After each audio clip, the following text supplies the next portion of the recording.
basically it's, okay, so psychedelics are being integrated into Western legal and legislative tracks, like institutions. Specifically, we'll say medically.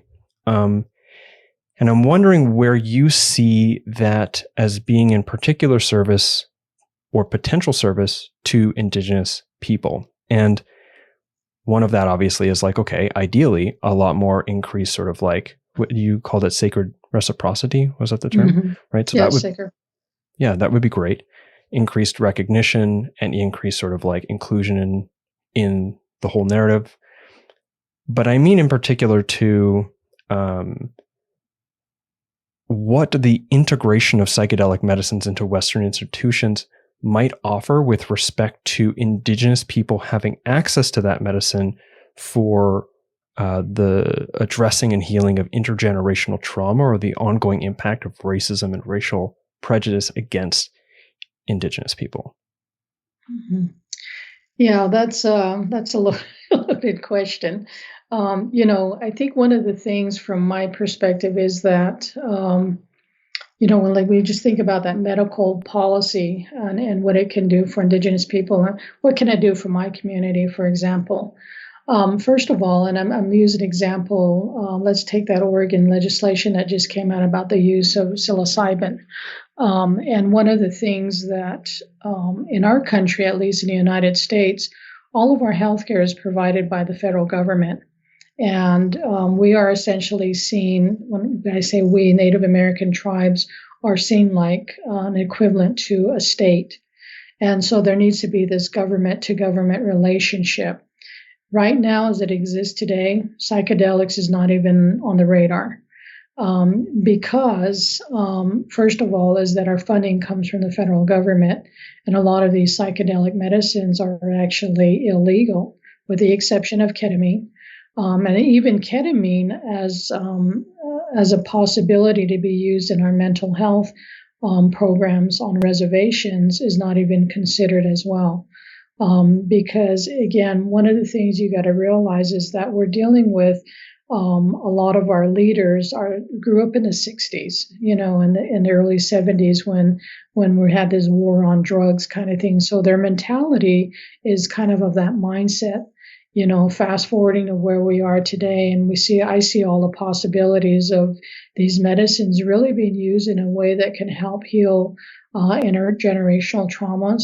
And I'm speaking from my own personal experience and what I've gone through, and how it's helped me to look past those things, not forget about them, but to really have some healing. And what is it that I can change about myself, and therefore changing my family and my community, and then ripple out like that little stone that's thrown into a pond of water.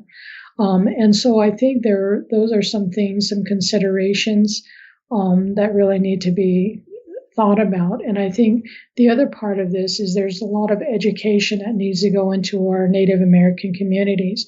I know that in the Vancouver area, I know there's some research that's happening with ketamine in some of the First Nations people, and they're showing tremendous benefits for their communities. And my hope is that there be more of that in the next coming years, that people will understand how these medicines can benefit that healing process, whether it's for PTSD, depression, suicidal ideation, or whatever it may be, that we'll really start to be able to utilize that, and to be there to have a seat at the table, to create these policies, to create these culturally specific programs that are really going to be utilized in our communities, not necessarily from a Western approach, but actually a combination of the two. Mm-hmm. One other question that was beautiful. It makes me think of I think it was it in the early 2000s or something? Famous Canadian physician author Gabor Mate, big trauma guy, had started using ayahuasca with the Indigenous people in British Columbia. They did like was it a CBC documentary or something, or maybe it was a David Suzuki documentary about him doing this and how incredibly effective it was to help with the trauma of the people there. and Health Canada came in and was like, you can't do this, stop now, or you lose your license. So hoping that, in some respect, the increased sort of legitimization of psychedelics institutionally, legally, and medically will sort of reduce the likelihood of, the Health Canada equivalent coming in being like, no, you can't do this. Or in the United States, my assumption is the DEA coming in being like, hey, you're criminals, you're arrested, bang, bang. I just had a flooding of visions of like cowboys and Indians, and it's sort of like continuing. Anyways, I'm just going to let that go. But I can see that value, but then I can also see, and maybe this is another question. It's like, does it really matter if the Western sort of medical paradigm integrates psychedelics with respect to Indigenous communities and people's being able to utilize it for their own healing?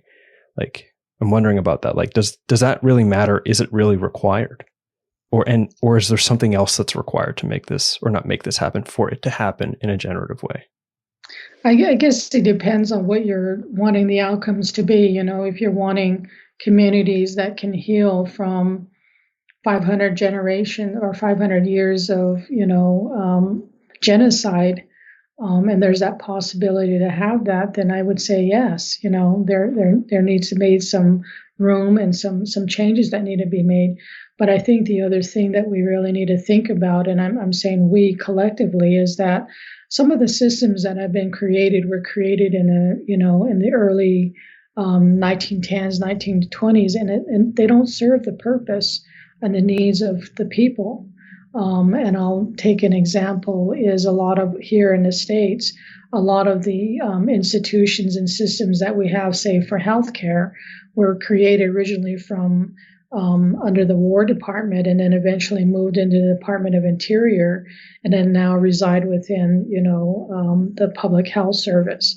And a lot of these systems are very archaic, and they're not very advanced in keeping up with the times and the modern technology.